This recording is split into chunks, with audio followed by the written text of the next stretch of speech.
recently Elon Musk bought Twitter for 44 billion US dollars.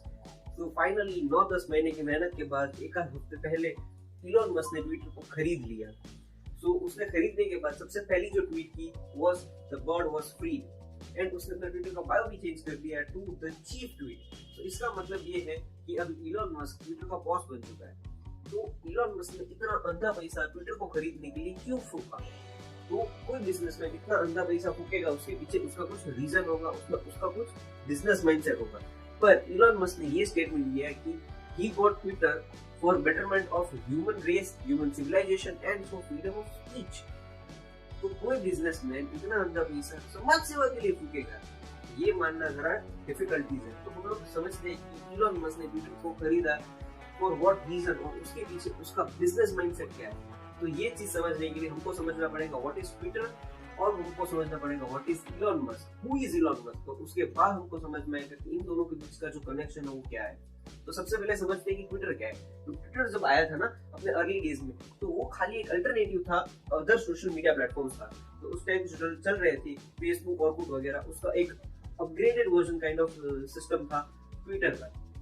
तो Twitter में ना लोग आते थे, अपना अकाउंट बनाते थे, अपने ओपिनियंस देते थे, बातें करते थे, फ्रेंड्स के साथ कनेक्ट करते थे, एक काइंड ऑफ चैट रूम था। तो ये धीरे धीरे डेवलप होता गया और वहाँ पे अलग अलग सेलिब्रिटीज ने अपना अकाउंट बनाना चालू कर दिया। उन सेलिब्रिटीज के पीछे पीछे उनके फैंस और फॉलोअर्स ने अपना अकाउंट बनाना चालू कर दिया और उनको फॉलो करने लगे। तो होने क्या लगा ना कि ये लोग जो सेलिब्रिटीज वगैरह थे या बड़ी बड़ी इन्फ्लुएंसर्स और एक्टर्स वगैरह थे, उन्होंने अपनी डे टू डे लाइफ की न्यूज है या अपडेट्स है वो ट्विटर पे देना चालू कर दिया for their fans and there fans started following them. तो होने क्या लगा ना कि उन लोगों की रीच बढ़ने लगी ऑन ट्विटर और ड्यू टू ट्विटर, ठीक है। तो उसके बाद ये प्रोसेस हुई कि अलग अलग अथॉरिटीज, मीडिया अथॉरिटीज, मिनिस्ट्रीज और मिनिस्टर्स ने भी अपने अकाउंट बनाने लगे। तो और वो लोग क्या करने लगे कि जो भी न्यूज थी या फिर वो लोग जो करने वाले हैं उसकी न्यूज वो लोग ट्विटर पे देने लगे, जो कि ये चीज पहले होती थी एस्टैब्लिश मीडिया प्लेटफॉर्म्स पर लाइक न्यूज टीवीज और न्यूज चैनल्स पर। तो होने क्या लगा ना कि जो हम लोग ब्रेकिंग न्यूज देखते थे ना पहले टीवी वगैरह पे या फिर प्रिंट मीडिया में, वो चीज अब ब्रेकिंग न्यूज होने लगी ट्विटर पे। मतलब कि प्राइमरी सोर्स ऑफ इंफॉर्मेशन आने लगा ट्विटर पे और सेकेंडरी सोर्स बन गया एस्टैब्लिश मीडिया सिस्टम। तो इससे क्या हुआ कि ट्विटर की क्रेडिबिलिटी एक्सपोनेंशियली बढ़ गई और व्हाट्सएप, इंस्टाग्राम, यूट्यूब वगैरह की क्रेडिबिलिटी थोड़ी ट्विटर से कम हुई। मतलब कि जो न्यूज ट्विटर पे हुई होती है ना उसकी क्रेडिबिलिटी थोड़ी ज्यादा होती है कंपेयर टू इंस्टाग्राम और व्हाट्सएप से। So this also increased the net worth and value of Twitter और ये फिनोमेना ग्लोबली होने लगी। मतलब ग्लोबली जो मिनिस्टर्स या वगैरह जो अथॉरिटीज हैं वो भी अपना अकाउंट बना के अपनी रीच बढ़ाने लगे और अपनी न्यूज ट्विटर पे डालने लगे। तो this made Twitter a big deal और ये एक बहुत बड़ा टेक जायंट बन चुका है। अब समझते हैं कि व्हाट इज इलॉन मस्क। तो इलॉन मस्क बेसिकली एक बिजनेसमैन है। He is the world's most richest person and the biggest businessman ever. तो इसके पास अंधा पैसा है और इसने अंधा पैसा फूका ट्विटर को खरीदने के लिए। पर क्यों? तो ये समझने के लिए हम समझते हैं कि इलॉन मस्क क्या करता है। तो इलॉन मस्क का धंधा है of cars, EV, electronic vehicles और टेस्ला उसकी कंपनी है और स्पेसएक्स भी उसकी कंपनी है। और स्पेसएक्स का ग्रोथ भी भाई एकदम तगड़ा हो रहा है क्योंकि नासा जो अपने स्पेस के प्रोग्राम है, रिसर्च वगैरह है, वो कुछ स्पेसएक्स से करवाने लगी और अपने रॉकेट लॉन्चेस के भी प्रोजेक्ट नासा स्पेसएक्स को देने लगी क्योंकि नासा को इन हाउस वो महंगा पड़ रहा है और स्पेसएक्स वो चीज उसको सस्ते में करके दे रही है। तो ये हुआ इलॉन मस्क का इंट्रोडक्शन। अब समझते हैं कि बेसिक अभी आइडियोलॉजी क्या चल रही है वर्ल्ड में। तो अभी वर्ल्ड में करंट सिनेरियो ये है कि world is going through an informational warfare, एक वॉरफेयर ऑफ नैरेटिव चल रहा है। तो यहाँ पे वॉरफेयर ऑफ नैरेटिव कैसे लड़ा जाता है? तो उसका बेसिक सिस्टम है कि आप कोई इंफॉर्मेशन को यूज करो अपना नैरेटिव या अपना एजेंडा पुश करने के लिए। तो ट्विटर एक टूल बन गया, एक वेपन बन गया फॉर एस्टैब्लिशिंग या creating a narrative and pushing that narrative towards the agenda to fulfil the agenda. तो होने ये लगा ना कि ट्विटर पे धीरे धीरे करके ना जो लेफ्ट आइडियोलॉजी वाले लोग थे या लेफ्ट नैरेटिव को पुश करने वाले लोग थे उनकी पॉपुलेशन ट्विटर पे बढ़ गई और ट्विटर को कंट्रोल करने वाले जो लोग थे ना वो भी एक आइडियोलॉजी को बिलोंग करते थे, वो थी लेफ्ट आइडियोलॉजी।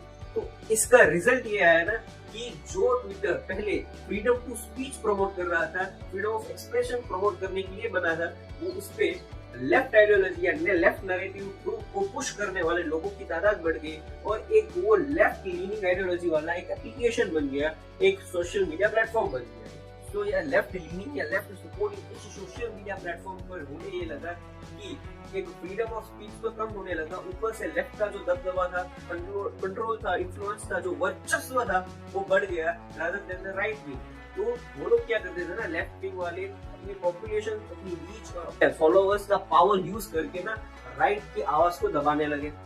उसका एक और एग्जांपल अगर हम देखें तो the president of United states जो था उस टाइम डोनाल्ड ट्रंप, तो वो एक राइट लीनिंग आइडियोलॉजी वाला लीडर था और उसका अकाउंट लाइफ टाइम के लिए सस्पेंड कर दिया गया, बैन कर दिया गया for giving a right leaning statements.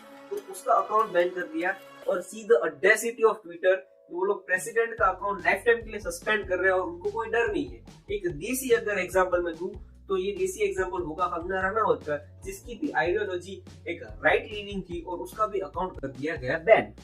तो हमारे इलोन मस्क भैया की आइडियोलॉजी भी एक राइट लीनिंग आइडियोलॉजी है। पहले वो भी एक लेफ्ट विंगर थे पर अभी उनकी आइडियोलॉजी राइट लीनिंग हो गई और वो लोग और वो बंदा प्रमोट कर रहा है फ्रीडम टू स्पीच को।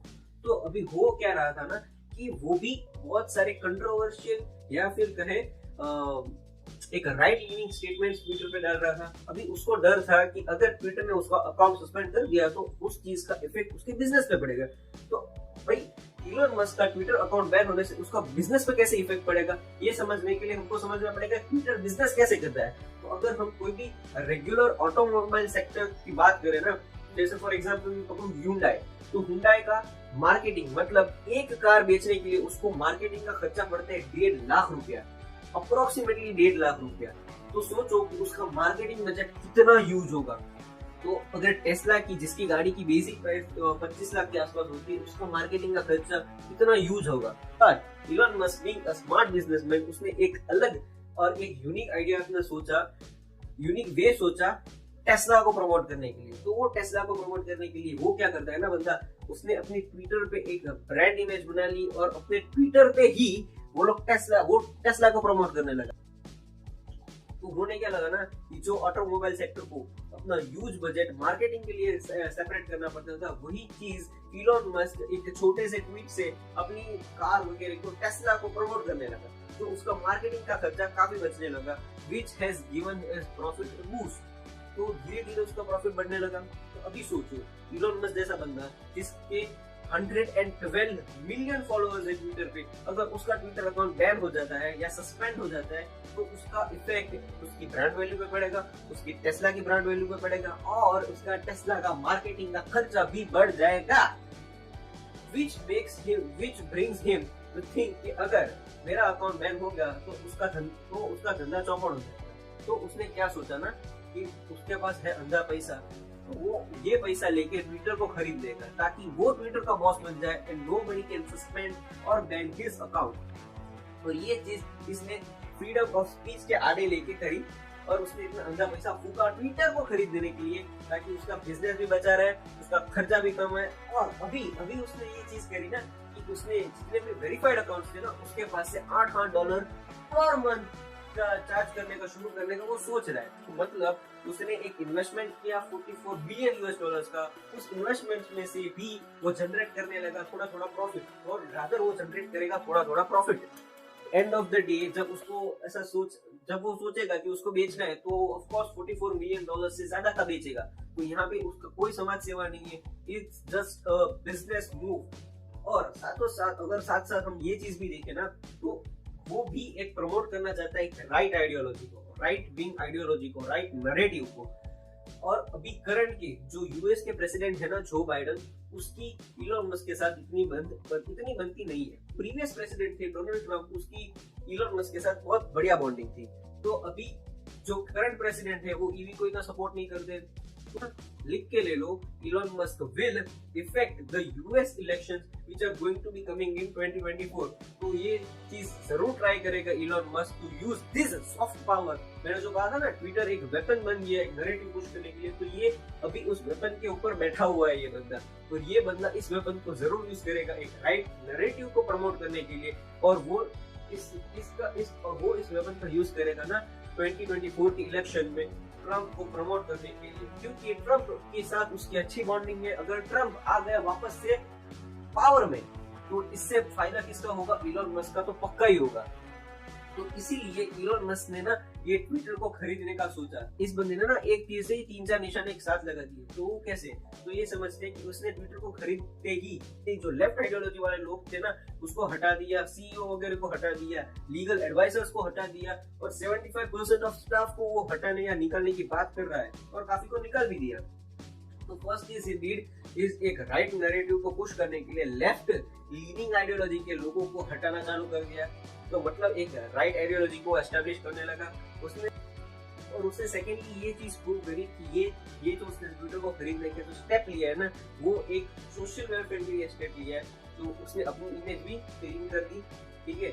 थर्ड ही डिड इज उसकी टेस्ला, उसका अकाउंट वगैरह को सस्पेंड नहीं कर पाएगा, तो उसकी टेस्ला वगैरह के लिए जो ब्रांड प्रमोशन है या ब्रांडिंग है या टेस्ला या स्पेसएक्स का बिजनेस है, उस बिजनेस में मार्केटिंग का खर्चा वो मिनिमम रखेगा। मतलब उसका बिजनेस का भी फायदा हो गया और वो ट्विटर से भी पैसा कमाना शुरू कर देगा bye charging $8 per month from other influencers. और फोर्थ चीज ना वो ये चीज करेगा ही करेगा कि वो पॉलिटिक्स को इन्फ्लुएंस करेगा bye promoting his right ideology, जो चीज अच्छी है। और Elon Musk being a smart businessman ये पॉलिटिक्स को भी यूज करेगा। मतलब कि ये 2024 में आने वाले यूएस इलेक्शंस और या प्रेसिडेंशियल इलेक्शंस में भी डोनाल्ड ट्रंप को भर भर के प्रमोट करेगा, ताकि डोनाल्ड ट्रंप पावर में आ जाए। और अगर डोनाल्ड ट्रंप पावर में आ गए तो फिर उसकी तो चांदी है, क्योंकि उसको सपोर्ट करने वाला बंदा पावर में बैठा है। एक बंदा जो पावर में वो उसकी फेवर में आ जाएगा।